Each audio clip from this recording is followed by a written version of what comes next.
एक बार की बात है, एक जवान बौद्ध भिक्षु अपने मन में उठने वाले नकारात्मक विचारों से बहुत परेशान था। न चाहते हुए भी उनके मन में गलत प्रकार के कई सारे सवाल आते रहते थे।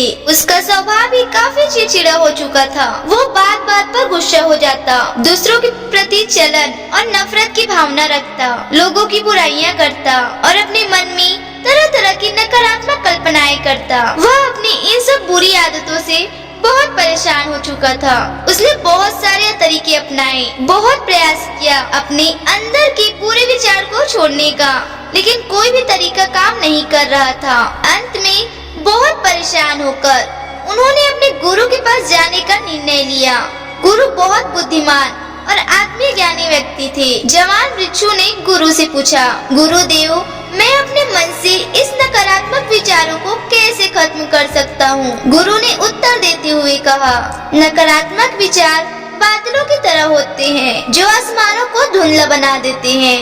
अगर तुम्हें साफ आसमान देखना है तो पहले इन बादलों को हटाना पड़ेगा। ठीक इसी प्रकार अगर तुम अपने मन से नकारात्मक विचारों को खत्म करना चाहते हो तो सबसे पहले तुम्हें नकारात्मक विचारों के इन मूल कारणों को पहचानना होगा और उन्हें नष्ट करना पड़ेगा। जवान भिक्षु को इन गुरु की बातें समझ नहीं आई तो उन्होंने इसे विस्तार से समझाने के लिए कहा। तब गुरु ने उस शिष्य को कहानी सुनाना शुरू की। एक बार एक व्यक्ति जंगल से गुजर रहा था, तभी उसे रास्ते पर एक सांप दिखाई पड़ा। सांप को देखते ही वह व्यक्ति डर गया और वहाँ से भागने लगा।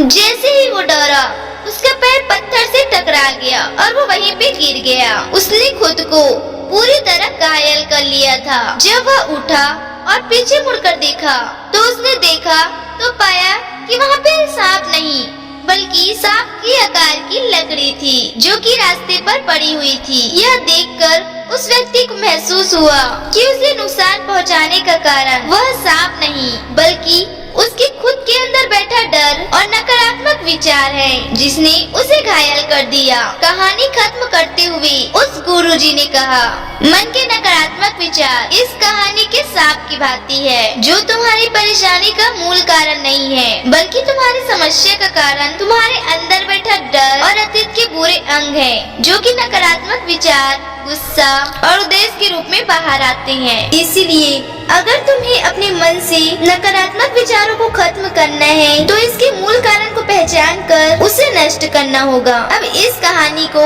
हम अपने जीवन में कैसे लागू कर सकते हैं, इसके लिए कुछ प्रैक्टिकल टिप्स हैं। पहला है माइंडफुलनेस, यानी जागरूकता का विकास करो। अपने विचारों और भावनाओं के प्रति जागरूक रहो। देखो कि आपके भीतर क्या चल रहा है, आप अपने आसपास की घटनाएं पर क्या प्रतिक्रिया देते हैं। साथ ही मन में उठने वाले हर नकारात्मक विचारों को पता लगाने का प्रयास करो। दूसरा, अपने अतीत की बुरी आदतों, बुरी घटनाओं और बुरे अनुभवों को स्वीकार करो और खुद को व दूसरे को माफ कर दो। तीसरा, आभारी रहो। अपने जीवन के सकारात्मक पक्ष पर अपना ध्यान केंद्रित करो और आपके पास जो कुछ भी है इस ब्रह्मांड का आभार व्यक्त करो। आभार व्यक्त करना हमारे नजरियों को सकारात्मक बनाता है और हमारे अंदर से नकारात्मक भावनाओं को खत्म करता है। चौथा, दयालु बनो, खुद के प्रति भी और दूसरों के प्रति भी, क्योंकि नकारात्मक विचार अंदर ही अंदर खुद की बुराई और तुलना करने से पैदा होते हैं। अपने अंदर दया भावना रखकर हम ज्यादा सकारात्मक और संतुष्ट जीवन जी सकते हैं। संक्षिप्त में यह कहानी हमें सिखाती है कि नकारात्मक विचार हमारी कहानी का मूल कारण तो नहीं है, असल समस्या तो हमारे भीतर गहराई में छुपी हुई है। इन विचारों के मूल कारणों को पहचान कर हम अपने विचारों को इस दिल से निकालना शुरू कर सकते हैं और ज्यादा खुशहाल और शांति से भरा जीवन जी सकते हैं। याद रहे, कहानी के सांप की भांति हमारे ज्यादातर नकारात्मक विचार भी सिर्फ भ्रम मात्र हैं जिन्हें हम अपने मन में पैदा करते रहते हैं। तो दोस्तों, कैसी लगी आपको हमारी यह कहानी, कमेंट करके जरूर बताइए। और अगर आपको हमारी यह कहानी अच्छी लगी हो तो वीडियो को लाइक और चैनल को सब्सक्राइब करना बिल्कुल भी न भूलें। अगली बार हम फिर मिलेंगे एक खास वीडियो और टॉपिक के साथ। जब तक के लिए बहुत बहुत धन्यवाद।